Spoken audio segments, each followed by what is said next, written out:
Right, it says we are on. And my mobile says we are not.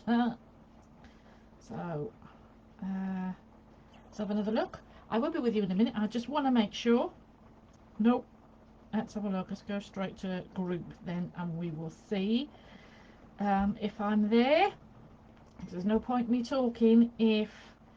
oh, yes, please. Thank you. That's there. And at the moment, that's not saying I'm live either. Oh, now I am. Right. I don't want to start or do anything if it's not coming through. Right. Please don't give me my voice, because otherwise that's going to come up as well. There we are. It's right. We're going. We're live. We're up and running. We're live. Yes, I am the viewer. Could I? Oh, no, no, no, no, no. I don't want my voice. Thank you. Get off.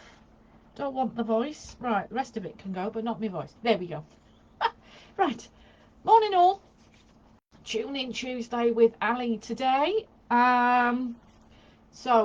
Excuse the apparel, not really dressed up nice and smart for a live today, but it's wet outside. Even though I haven't got far to come, it's just I want to stay warm and cozy in here today.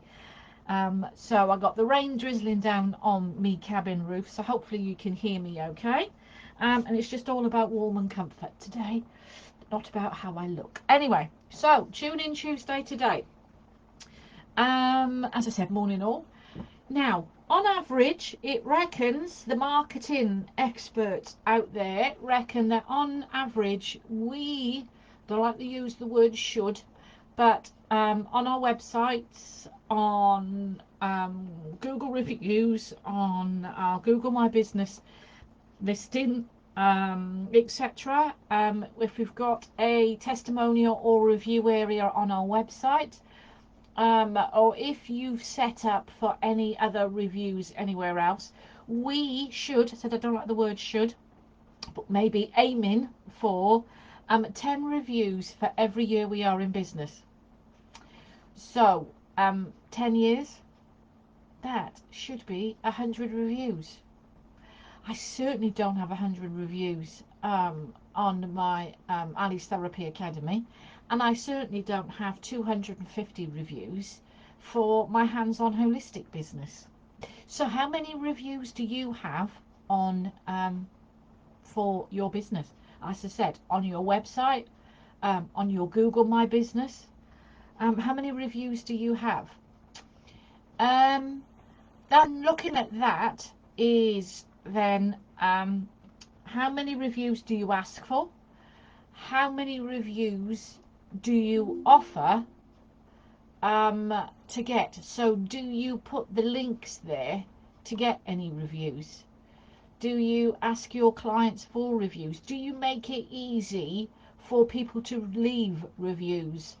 Do your clients know that they can leave reviews? And the reason I'm saying this is that people, you must do it yourself when you go to book a hotel or go to book a spa, or maybe not so much, well, you should do with a therapist, but maybe not so much with I don't know, do you do it with a hairdresser, with a nail technician, beauty therapist? I know we do it, as I said, for hotels, for restaurants, for takeaways, all those things. We go and look at reviews.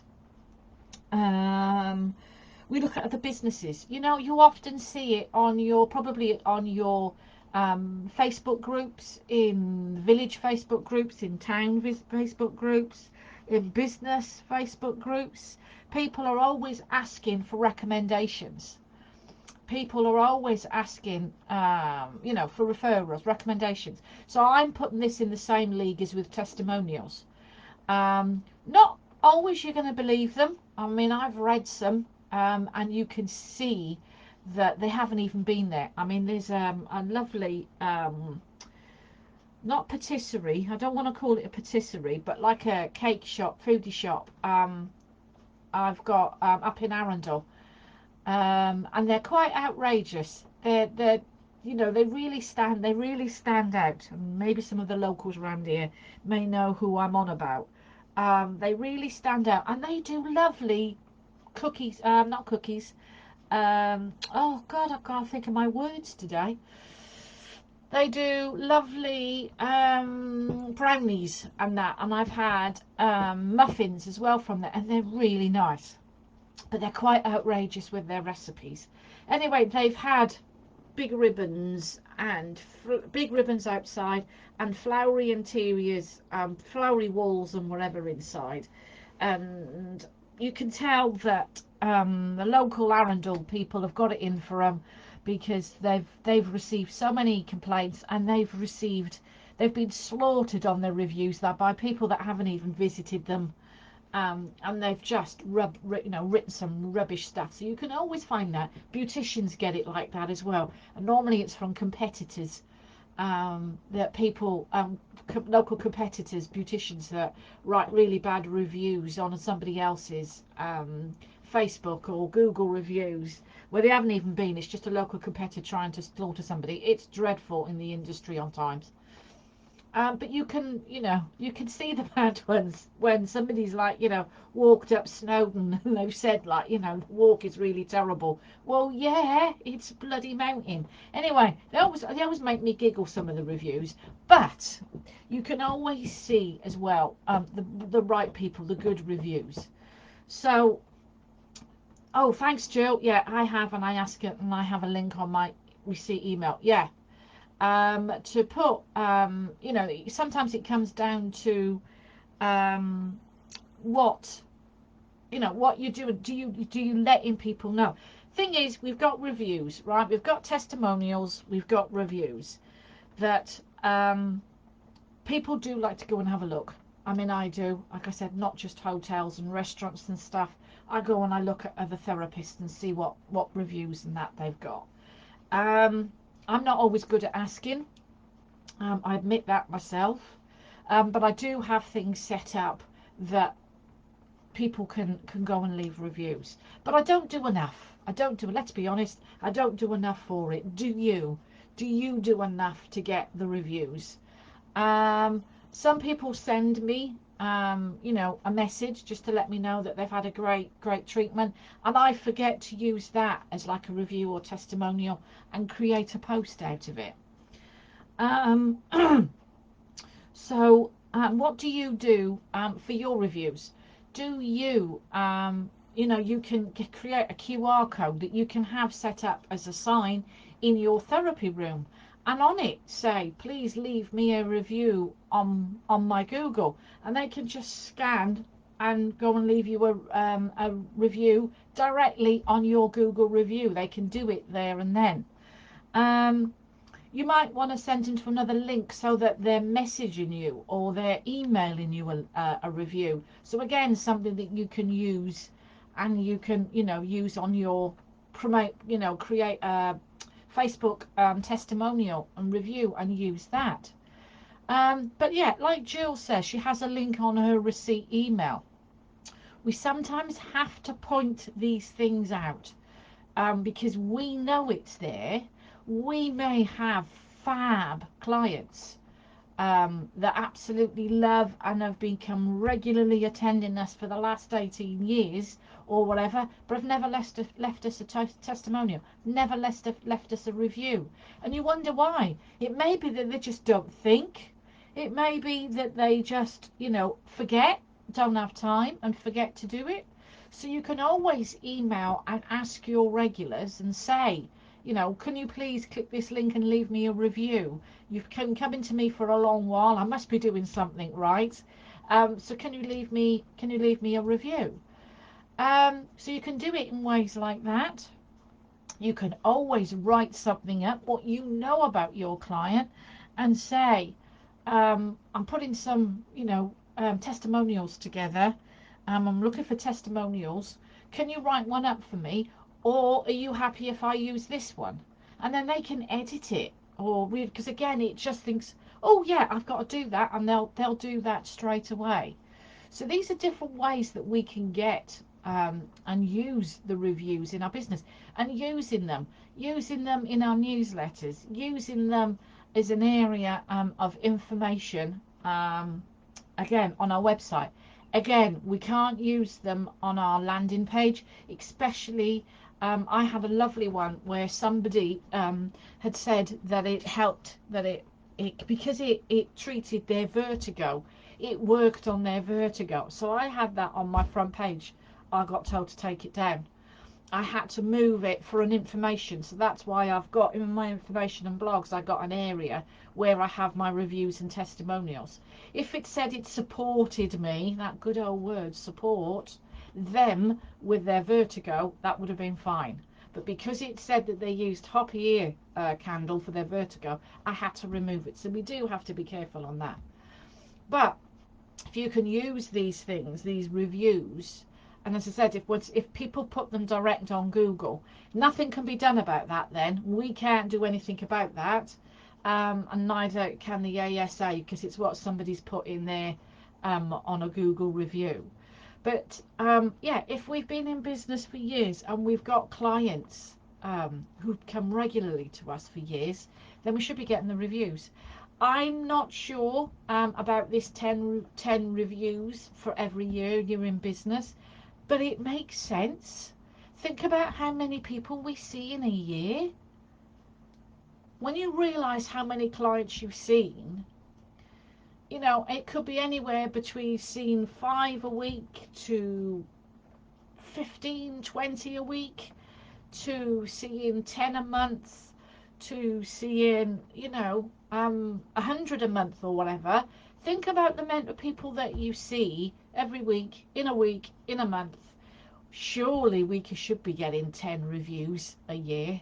That does make sense. When I look back and I think of the people that I've seen and that I've worked with, supported with the holistics and my hands-on, and certainly in the last, sorry, it's just a midgie flying in front of me then, and certainly in the last 11 years with Ali's Therapy Academy, I should be certainly hitting, you know, 11 over 100 reviews. Not necessarily on my Google, because Google's only come out for the Ali's Therapy Academy since COVID, because you could only have one Google My Business listing for the address, and since COVID you can have more than that. So it's been there now 3 years, so I should have 30 reviews up there, and I haven't. So that just shows to me I need to contact a few people, many people that I've worked with, and get the reviews put up there for Google, so that people can see what I'm doing. So I'd be interested to know. Jill's left me, and what are they like, Jill? Do people fill in and use your do they fill in the link? Do they use the link and fill in the review and leave you a review? That's what I'd be interested to know as well, is those that have the Google My Business listing and new reviews, those that have created a QR code, or those that have created a link, those that request, do people then actually leave you a review? It'll be disappointing to find out that people aren't using it, but then it's maybe that we need to look at something else then, and what we can do to get those reviews. It may be about writing them out ourselves and getting them to agree to it.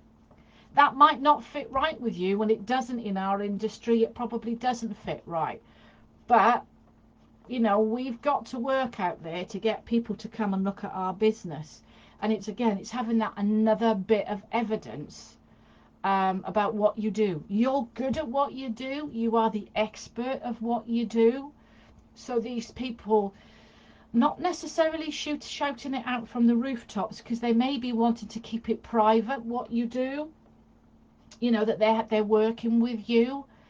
But if they are wanting to keep it private, that's okay. They could still write something out for you, but just not having it anonymous, just having it anonymous, because then you've got proof of evidence that they've written to it. So if anybody wants to query the anonymous ones, you have proof. You can prove it. If anybody official wants to find out about this information, you've got proof for them. I've had some issue because I've asked them at the end of their session, saying there's a link in their receipt. Brilliant, Jill. So that works. So that works for Jill in getting the reviews. So it might just be a case of thinking what you can do and put it, a system another system in place. But once that system in place, then it should run smoothly.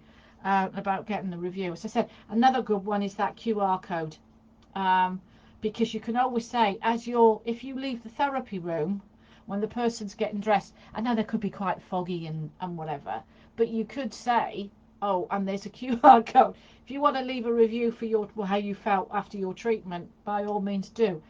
We just got to think of different ways that you can do it. But let's see, can we, by the end of 2024, and I wouldn't mind following this by the end of the year, can we get 10 reviews for our business by the end of the year? Let's make that an accountability challenge. Let's make that a challenge in getting 10 reviews by the end of the year. And if you get it really easy, you should then be all right in getting it every year. If you find it difficult to get 10 reviews by the end of the year, then we need to have a look at the system and see what we need to do to put it in place. So there's my challenge to you for 2024, is getting 10 reviews by the end of this year. Another thing to add to your review list at the end of each month: how many clients have you got? How many reviews have you got? And for my Academy members, there's another one to add to your scorecard. How many clients have you got? How many reviews have you got? For the Academy members, they know what I'm on about when it comes to a scorecard. So there we go. That's my challenge to you, for the Fully Booked Therapists, is how many clients, add that to your review at the end of each month. How many clients have you had? How many reviews have you got? I'll leave that with you, and let's see what we can get by the end of 2024. But that's Tune In Tuesday with Ali, is all about reviews and testimonials. Have a good week. Bye for now.